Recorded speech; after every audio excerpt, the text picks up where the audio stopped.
finished discussing about the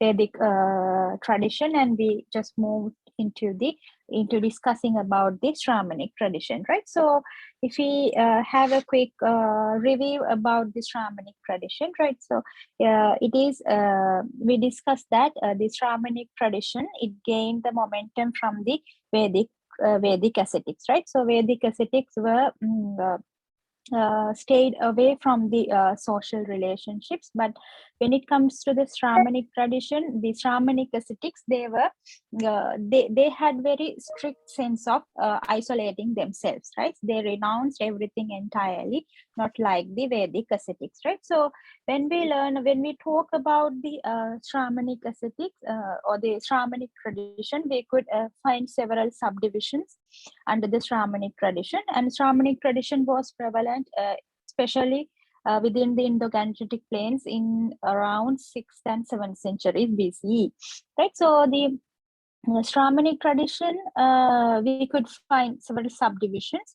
Among them, Ajivakas, Buddhism and Jainism were more prevalent and prominent at that time. But Ajivakas also disappeared afterward, right? So some philosophers and the scholars think that it was absorbed to the Buddhism or Jainism, but there are no much evidences to prove that, right? So the Ajivakas also disappeared afterward, but the Buddhism and Jainism still they are within the world, right? So the Buddhism plays a vital role still within the world among many people, right? So the we have to talk about the religious and social dimensions, or the movements brought by the Shamanic tradition, right? So we are going to talk about that, and after that we have we will be discussing the most famous or the most prominent 6 Shamanic traditions, right? So when we talk about the 6 Shamanic traditions, the most famous and prominent 6 Shamanic traditions were Ajivakas, Lokayatas, Sasvatavadis, Ahetukavadis, Anyanis, and Jainism and Buddhism, right? So tonight I'm planning to discuss, first we will be discussing the social and religious movements, or the dimensions brought by the Shamanic tradition. And tonight I will be planning to discuss the very first subdivision, which was the Ajivakas, right? So and the rest of the other 5 Shamanic traditions I'm planning to discuss in the next week, right? So first we look at the religious movements, the brought by, so the religious differences happened especially due to the introduction of this Shamanic tradition, right? So the first religious movement was the emergence and origination of new religions, right? So when we were talking about during the Vedic tradition was prevalent, during the time in which the Vedic tradition was prevalent, there was a Brahminical order, right? So the Brahmins were the ones who entirely dominated the society, right? So even though some philosophers came up with their doctrines or religions, Brahmins did not allow them to come up, right? So Brahmins entirely dominated the entire society, and their authority was there within the society in a strange manner, right? So therefore they wanted to make the Vedic religion as the main religion. Rather, they did not allow other religions or the philosophies to come out, right? So what happened was, during the Vedic civilization, only the Vedic religion was there, no other religion was came out, right? So it was the dominant religion due to the especially due to the Brahminical order, right? So what happened with the Shamanic tradition was several philosophers came up with their religions, ideologies, right? So, for example, Buddhism, Jainism, Ajivakas, and etc. Right? So, the main religious movement brought by the Shamanas was emergence and origination of the religions, right? Emergence and origination of the religions, right? So the Shramana tradition, they denied the supremacy of the philosophies which were included within the Vedic texts, right? So they denied the supremacy of the Vedic texts, their philosophies, right? So thereby the new religions came out to the society and were introduced to the world, right? So for example, if we take the Mahavira and Buddha, they got enlightened through they are practicing meditations and contemplations, and they propagated their doctrine without any hidden facts to all the people who were there within the society, right? So the first one, the first movement brought by the Shamanic tradition, the first difference which occurred due to the introduction of Shamanic tradition was emergence and origination of new religions, right? So the earlier, as I indicated earlier, during the Vedic phase, even though some philosophers wanted to come up with their ideologies or the philosophies, Brahmins, they did not allow them to do so, right? So each and every person within the society, they had to obey to the Brahmins and their religion, even if they like or didn't like their ideology or their doctrine. Anyway, they had to follow the Vedic religion, right? So in contrast, what happened with the Shramanic introduction or the Shramanic tradition was the people had the freedom to come up with their ideologies or doctrines, right? So thereby emergence of new religions or the origination of new religions was occurred. It is one of the major point that we could identify as a religious movement which occurred especially due to the Shramanic tradition, right? So the origination, the first one is origination and emergence of new religions, right? The second one is when we talk about the religions, the Shamanic religions or the every subdivisions or this of the Shamanic tradition, they emphasized more on karma than rituals. They emphasized more on karma than rituals, right? So when during the Vedic phase, they had no idea about what the karma was, right? So rather what they wanted to do is the entire religion was based upon the sacrificial ceremonies, rituals, right? Purely the entire religion was based on the rituals, right? So they didn't actually they concerned about the specific life, rather they did not think about life after that, what will happen to the life beyond after this specific life, right? So they kept emphasizing on only the rituals, right? So we learned about several sacrificial ceremonies. Whatever they are going to do, they had whatever they did within the normal life, they had several sacrificial offerings, right? So everything was based on sacrifices and rituals, right? So they did not consider about the karma, right? So, or the spiritual learning or spiritual knowledge, right? So when it comes to the Shamanic tradition, what happened was Shamanic tradition basically held views like sansara, suffering, or dukkha.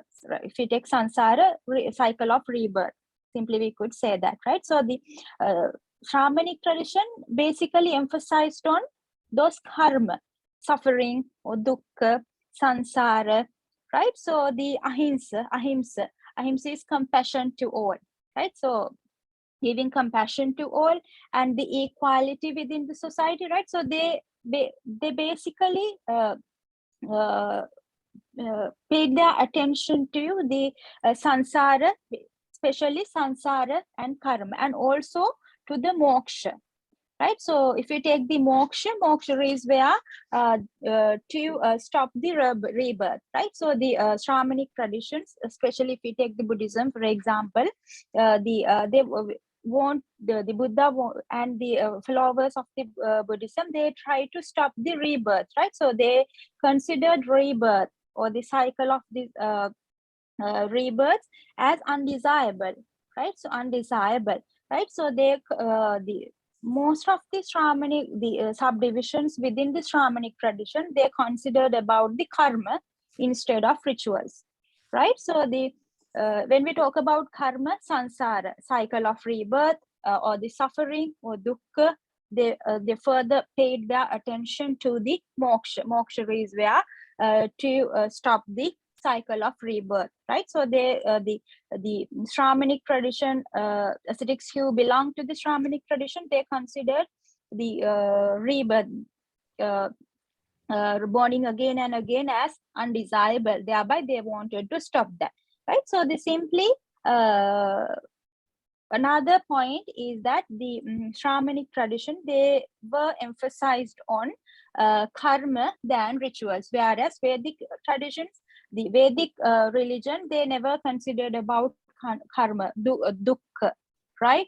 Or the cycle of rebirth, moksha. They had no idea about that, even though they purely paid their attention to ritual, just for rituals and sacrificial ceremonies, right? So by introducing the Shamanic tradition, or the Shamanic tradition related religions, the people started to pay more attention to the karma, rather paying attention to the rituals, right? So they actually, when it comes to the Shamanic tradition, people actually gave up all the rituals, right? So in vain rituals and in vain sacrificial ceremonies, right? So they understood that those are in vain, right? So thereby they gave up the rituals and sacrificial ceremonies, and they wanted to more emphasize on the karma, suffering, the dukkha, right? So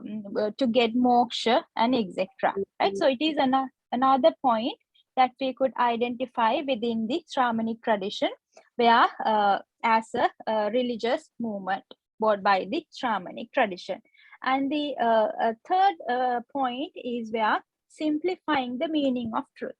The Shamanic tradition ascetics who belong to the Shamanic tradition, they always try to simplify the truth, right? So hope you can remember when we were discussing the Vedic religion, or the Vedic tradition, the truth of the Vedic tradition, they identified the specific their truth as a very highest universal truth, right? So they as a metaphysical and very complex truth, right? So they believed that they urged people that it was the truth within the according to the Vedic tradition, it was very complex for common people to understand. They made that the truth behind this specific Vedic religion more complex, right? So thereby they identified it as the highest universal principle. Hope you can remember, we came through those words, right? Highest universal principle, ultimate truth, metaphysical and complex truth, right? So they identified the truth behind the Vedic religion as a very common or the very complex to understand for the common people, right? So the only if we take the Vedic tradition, only the Brahmins were the people who had the ability to understand the truth behind the Vedic religion, right? So but when it comes to the Shamanic tradition, what happened was the ascetics of Shamanic tradition, ascetics who belong to the follow of the Shamanic tradition, they always tried to simplify the meaning of the truth.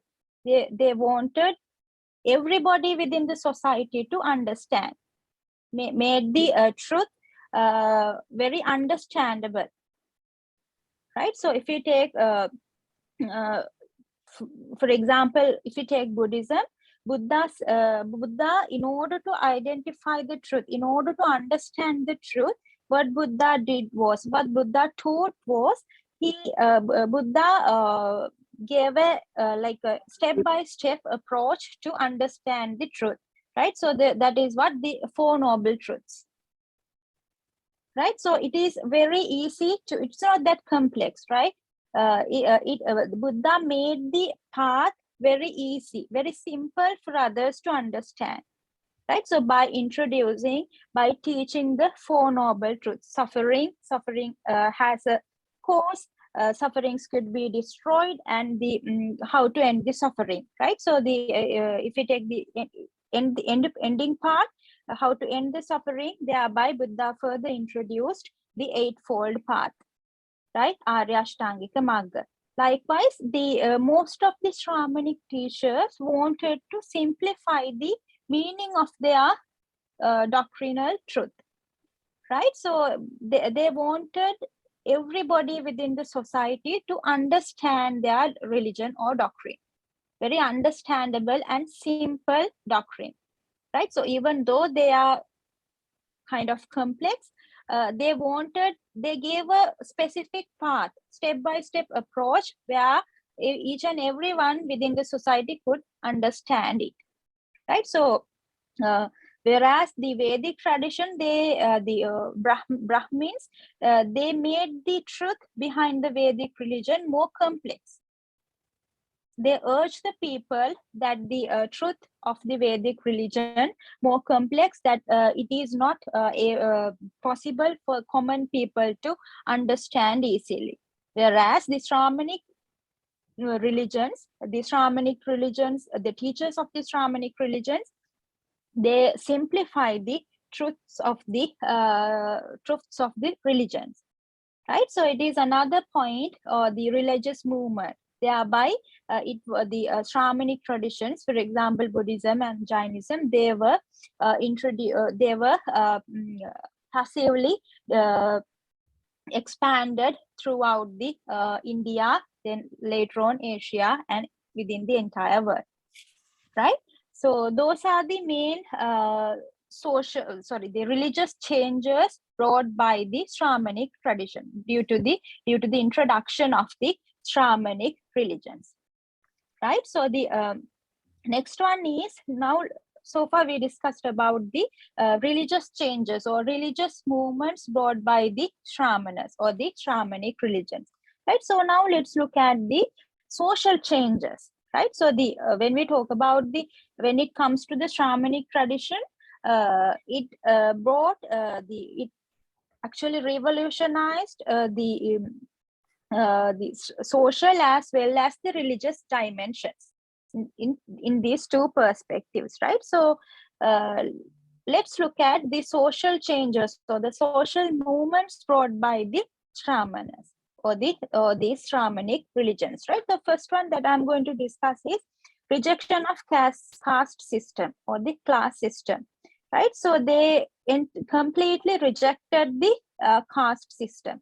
Within the Vedic period, the Brahmins, there was a Brahminical order. We discussed this again and again, right? So there was a Brahminical order within the Vedic period. The Brahmins, they took the entire authority within the society, and they dominated the entire society, right? So they were the ones who prepared all the rules for the society, right? So all the rules they prepared brought benefits for them, benefits for the Brahmins entirely, right? So the society was divided into several hierarchy levels, right? So Brahmins, Kshatriyas, Vaishyas, and Shudras, right? So thereby the society was not equally treated, rather not there wasn't an egalitarian society, rather if you take the lower layers, Shudras, they were really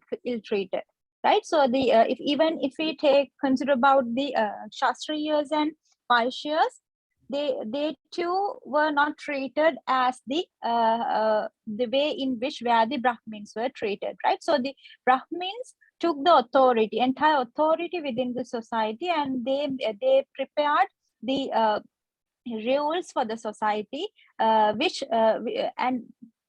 those rules gave them benefits, right? Those rules gave them benefits, right? So what happened, the first one is when it comes to the Shamanic tradition, all the Shamanic teachers, they rejected the caste system. They rejected the caste system, right? So if we take, for example, if we take the Buddhism and Jainism, they entirely rejected the caste system, and they wanted to have an egalitarian society. Egalitarian society. For example, hope you have heard about, if we take Buddhism, right? So there were some, if you take within the Vedic religion, the Shudras, Vedic tradition, Shudras were not allowed even to hear their chantings and their sacrificial. They didn't allow to even to participate or to hear chantings or sacrificial ceremonies, right? So, but when it comes to the Buddhism, Lord Buddha treated very equally to all the people, right? So hope you have heard about the Sunita and Sopaka, right? So those there are many more, right? So they were belong to the lowest class, which was Shudra, right? So but for them also, for each and every one, for all the members who were belong to the lower layers,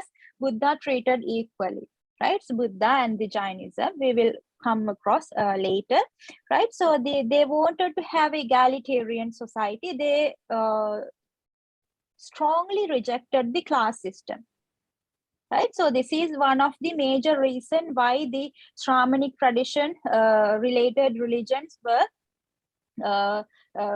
expanded within the India as well as within the other countries, because they rejected the caste system directly, right? It's entirely rejected, right? So thereby what happened was, now within the Vedic, accordingly to the Vedic tradition, only the Brahmins were allowed to, Brahmins and the upper layers, upper hierarchy people were allowed to participate and attend to the sacrificial ceremonies or whatever rituals. But when it comes the lower layer people or the Shudras, they were not allowed to participate or to attend those ceremonies, right? So but with the Shamanic traditional religions, all the members, all the people within the society, no matter to which hierarchy they are belong to, right? So all the people were invited to their religions, right? All the people were invited. They could, if they liked the religion, they had the full freedom to whether to embrace or not, right? So when we're talking about, when we were within the Vedic period, the religion of a person is determined by their birth, right? So for example, if a particular person's specific individuals parents are belonging to a Brahmin's family, then he and his all the entire generation is belong to the Brahmins, right? So if a particular specific person's or individuals parents are belonging to the Shudra's family, then that person and their entire generations are belong to that Shudra, right? So it was really unfair, right? So what happened was, when it comes to the Shamanic tradition, all the people were given the freedom. Rather, they were not with their religion or their class was not determined by their birth, not determined by their birth, right? So, and also another thing that we could point out is within the Vedic people, within the Vedic tradition, they had to accept whatever the Brahmins taught them, whether they like the religion, whether they like that specific ideology or not, they had to accept that, right? So, but when it comes to the Shamanic tradition, especially to the Buddhism, people had the entire freedom to all the people are invited, right? So even the Shudra, no matter what the class is, Brahmins, Kshatriyas, Vaishyas, Shudras, anyone within the society, all are invited to the religion, right? So once after they go through the doctrine, if they doesn't like that, they could just give it up, right? So nobody is forced to embrace a particular religion, right? So it is entirely their choice to embrace a specific religion, to not, to follow a specific religion or not, right? So each and everybody within the society had the entire freedom to follow a specific religion or not. But within the Vedic people, they were given restrictions, right? They were forced to follow no matter what, they like the religion, or even they did not like the religion, they were forced to follow the religion, right? So, but when it comes to the Shamanic traditional religion, especially when we talk about the Buddhism, people are invited, then the doctrine is taught to the people. If they don't like the religion, they could give up it, and they were not urged to follow the religion, right? So if you like, you can follow. If you don't like, you can just give up, right? They had the pure freedom to embrace the religion that they like, right? So it is another reason, right? So I discussed very vast manner, right? So the first one, within the social changes, the rejection of caste system, right? So the specifically Buddhism and Jainism, they wanted to have an egalitarian society. Buddhism and Jainism, they wanted to have egalitarian society. They rejected the caste system, very strict manner, very strong manner, where all the people within the society were treated equally, right? And their class or caste did not determined by their birth.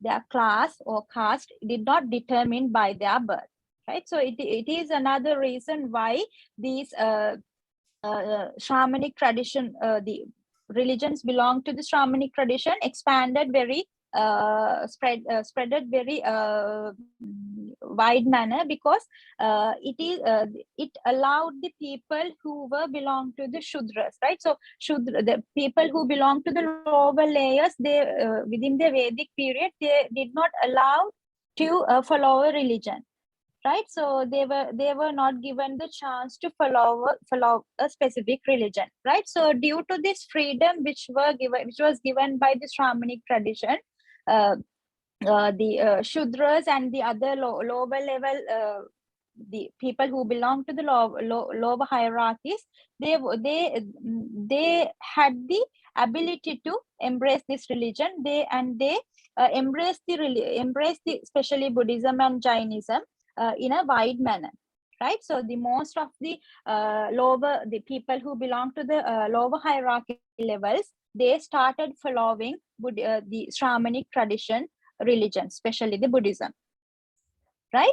So it is one of the major reason which led to expand the spread the Buddhism in a wide manner, right? So another social change brought by the Shramana's is increasing the power of social groups.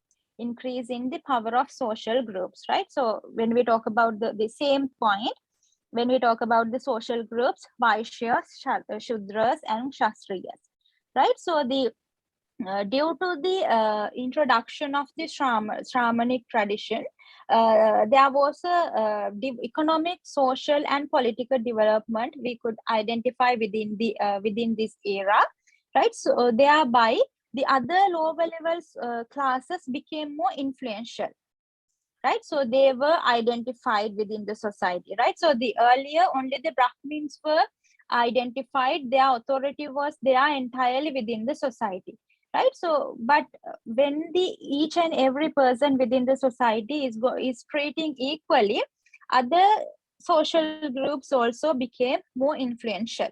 Other social groups like the Kshastri, even though the Kshatriyas and Vaishyas had some point of authority within the society, they too were ruled by the Brahmins, they too were ruled by the Brahmins, right? So what happened was, due to the fact that giving the equality to all the people, all the social groups became more influential. All the social groups became more influential, and the nobody was determined by the class, or nobody is going to predetermined by their position, by their birth. Rather, if they doing good deeds, they were treated in a good manner, right? So if they are doing bad, they were not they were not identified as good people within the society, right? So that's how Buddha taught, right? So another thing is that as I told you earlier, they did not determine the position of a person by their birth, right? So within the Vedic period, all the people were determined, or their positions or their classes were determined by their birth, right? So the best example for this is if you take the Buddha and Mahavira, right? So the Buddha and Mahavira, two teachers, both of them were belong to Kshatriya families. So both of them were belong to Kshatriya families. Thereby, they had a better understanding about the prevailing problems, prevailed hierarchical problems. Thereby, they wanted to treat equally everyone within the society. Treat equally to everyone within the society. Right. So another social change occurred due to the shamanism was change of royal patronage. Change of royal patronage. Right. So now again, I will go to the same point. Right. So within the Vedic period,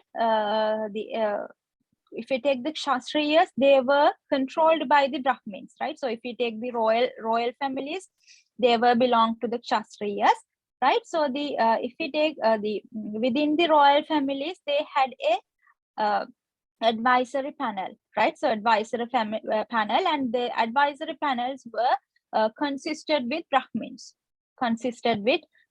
right? So the Brahmins were the highest layer within the society. So they thereby they tried to control the Kshatriyas. They were the one who gave advices to the royal kings and all, to Kshatriyas. Thereby they control the entire society. Right? So but what happened was, due to the introduction of Shamanic ideology or the Shamanic tradition, the Kshatriyas started to follow the Shamanic religious teachers. The best example is the King Ashoka. Right, so King Ashoka, he was a great patron of Buddhism and great follower of Buddha. Right, so what he did was he was not happy with the Brahminical order. What he did was he propagated Dhamma, and he made the Buddhism or the Dhamma as the state policy.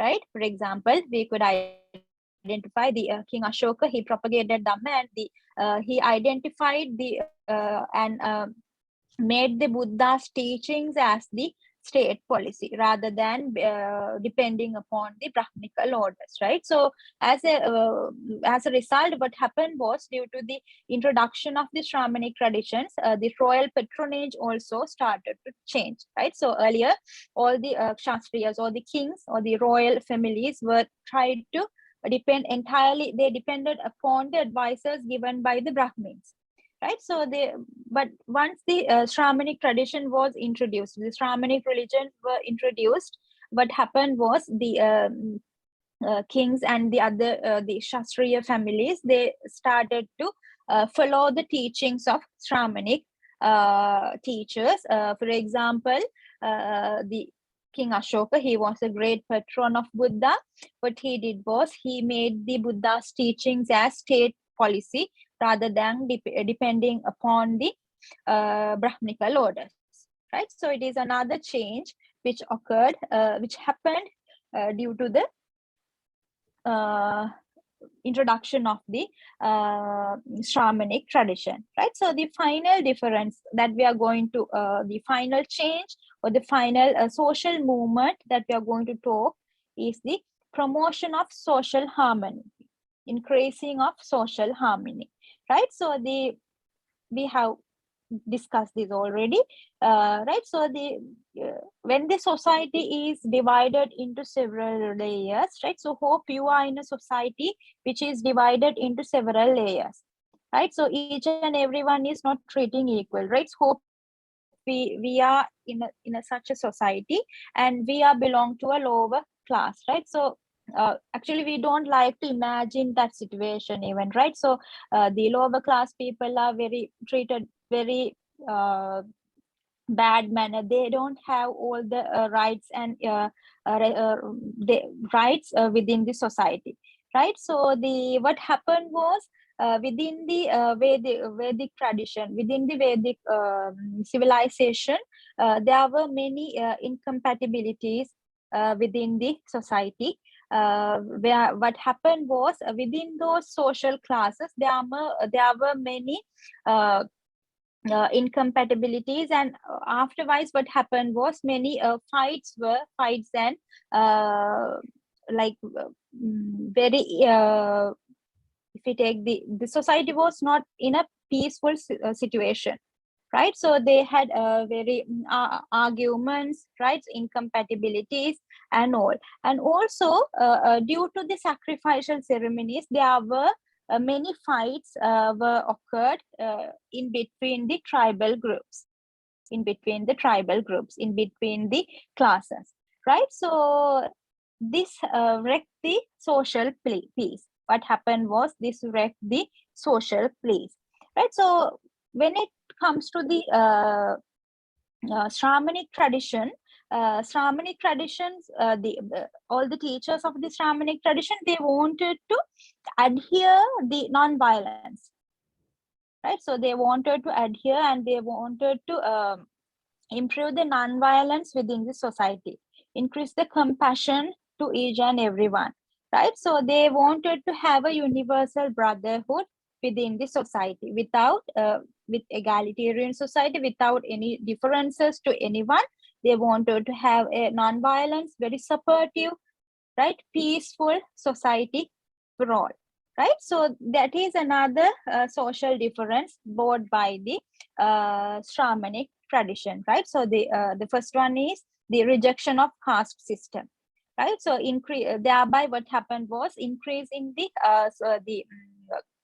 powers of the social groups like Kshatriyas, Vaishyas, and Shudras, right? So the another one is change of royal patronage. Royal patronage was changed, right? So the another social change or the social movement brought by the Shamanas was promotion of social harmony. This is very important, because thereby what happened was, there was a very egalitarian, peaceful societies were built after embracing the Shamanic tradition. Embracing and following Shamanic traditions, all were treated equally. No division was there within the society after a while, right? So no divisions were there, no classes were there. I don't know whether still in India, do you have such social classes? Yeah. Yes.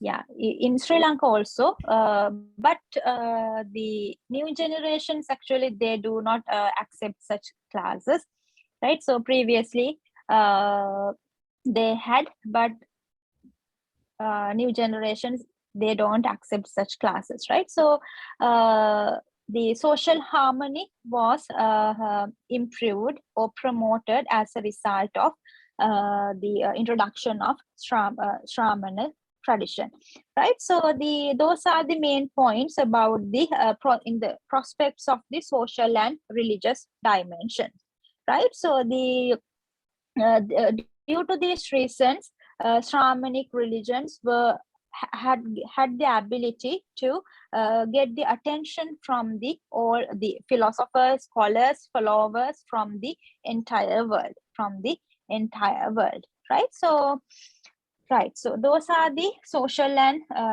religious changes brought by the Shramans, right? So if we talk about the all are these, if we now we discuss so many characteristics belong to the Shamanic traditions apart, and also I have given some 3, but early also so far we discussed the characteristics of Shamanic tradition, right? So for example, the Shamanic character, if you take the characteristics, it rejects the authority of Vedas, right? So they do not believe in the religious efficacy within the religious sacrifices, and also the Shamanic tradition, they do not believe in the Vedic divisibility of the Vedic pantheon, right? Now let's look at the 6 Shamanic traditions, which were prevailed, the main 6 Shamanic traditions which were prevailed within the India during the 6th and 7th century BCE, right? So the Ajivakas, Lokayatas, Sasvatavadins, Ahetukas, Ajnanas, Buddhism and Jainism, right? So tonight I'm planning to discuss the very first one, Ajivakas, right? So the Ajivakas, right? So the several Shamanic traditions were, as I indicated earlier, originated and expanded during, especially within the Indo-Gangetic plain and around the areas within the 6th and 7th centuries BCE, right? So among them, we discussed this at the beginning also, Buddhism, Jainism, and Ajivakas were prevalent, right? So today, if we talk about the present situation, the Buddhism and Jainism still surviving. The others were rest of the other traditions were disappeared afterward, right? Right. So the most prominent 6 traditions that we will be discussing in detail, right? So the Ajivakas, the very first tradition or the subdivision we are going to talk, right? So Ajivakas, when we talk about the Ajivakas could be identified as the earliest introduced Shamanic tradition. Ajivakas could be identified as the earliest originated Shamanic tradition within the India, right? So if we take now, who was the teacher? Who was the teacher or the leader of the Ajivakas? Gosala Makkali Putta. Gosala Makkali Putta, right? So in several texts, his name is identified as in several forms, like in several names. Maskarin Gosala, Gosala Makkali Putta Gosala, right? So but all are same, right? In all 3 terms, the one person is introduced, right? Identified. So Makkali Putta Gosala. We could simply say that Makkali Putta Gosala, right? So the Ajivakas, it was the first or the earliest introduced Shamanic tradition within the India, and the teacher or the guru of the Ajivakas was Makkali Putta Gosala, right? So any name you could use: Gosala Makkali Putta, Makkarin Gosala,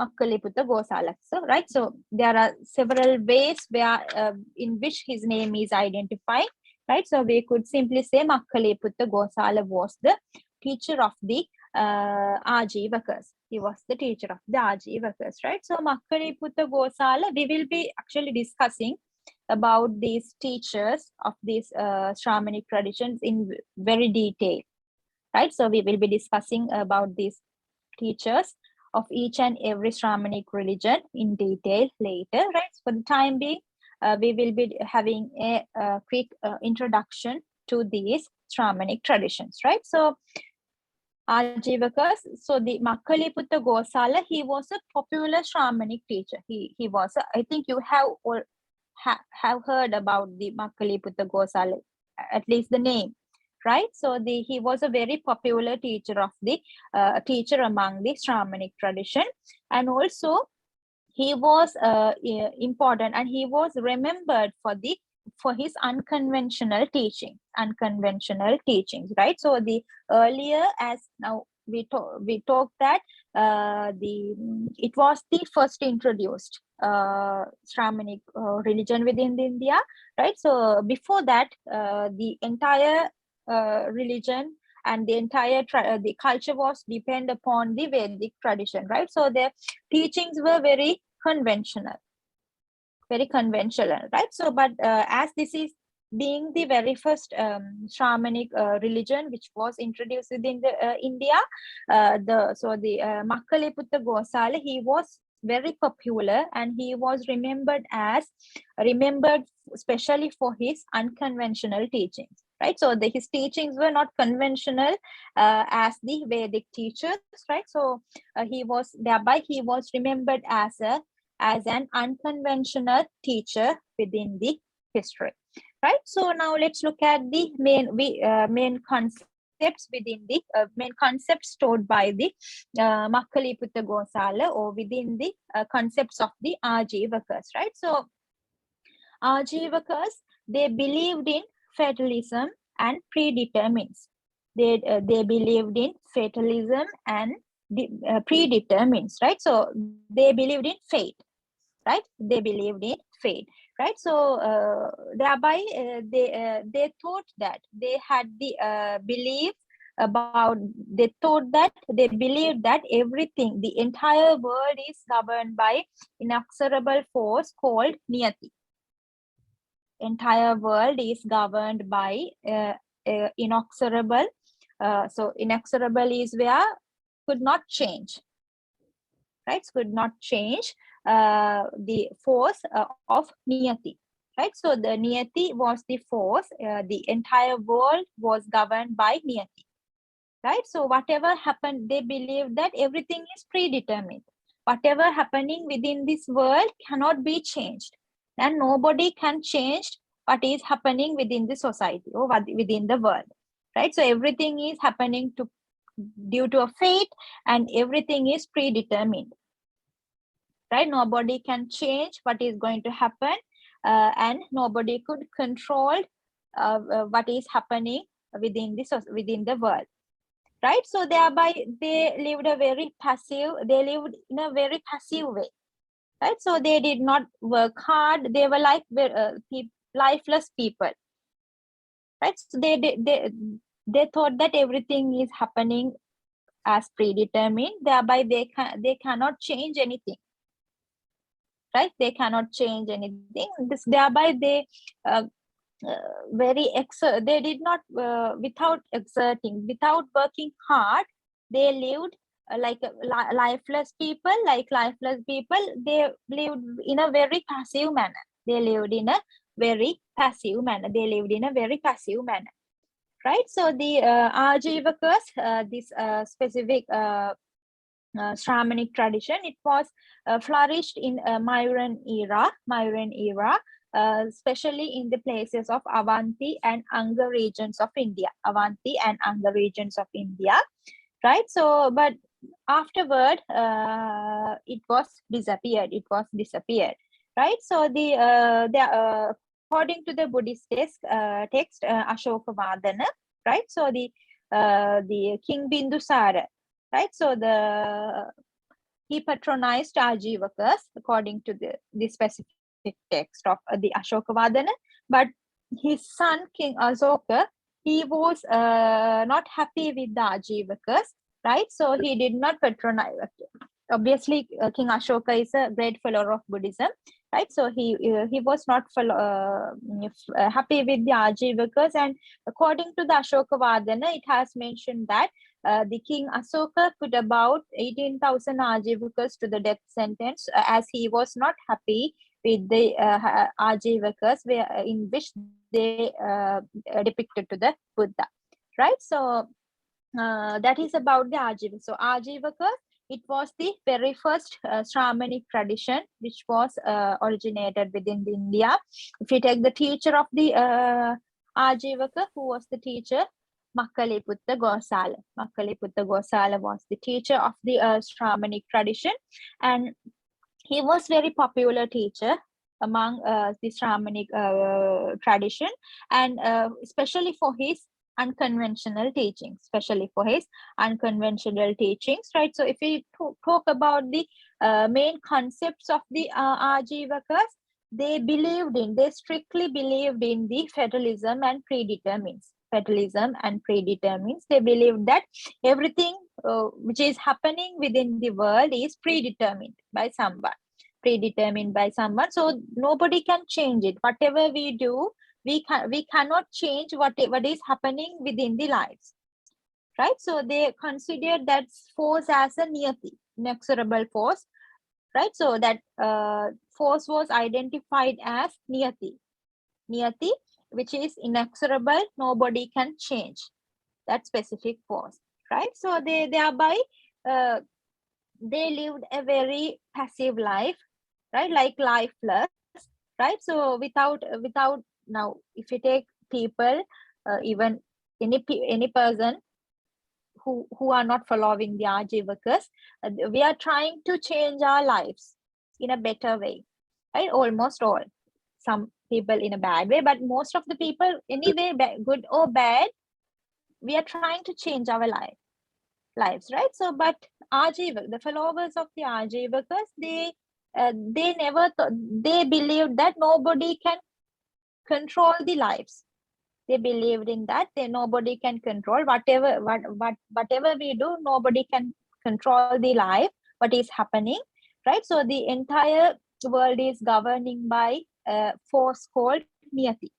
Everything which is happening within this world is predetermined, right? So whatever we do, we cannot change that, right? So that is their doctrine, right? So thereby they lived a very passive lives, like lifeless, right? So that is the main concept within the Ajivakas, right? So we will be discussing about the teachings of the Makkali Putta Gosala in detail in our later lessons, right? So for the time being, this is a very simple introduction, right? So the if you take the Ajivakas, it was flourished in the Mayuran era. If you take the regions, Avanti and Anga regions, right? So, but afterward, it was disappeared.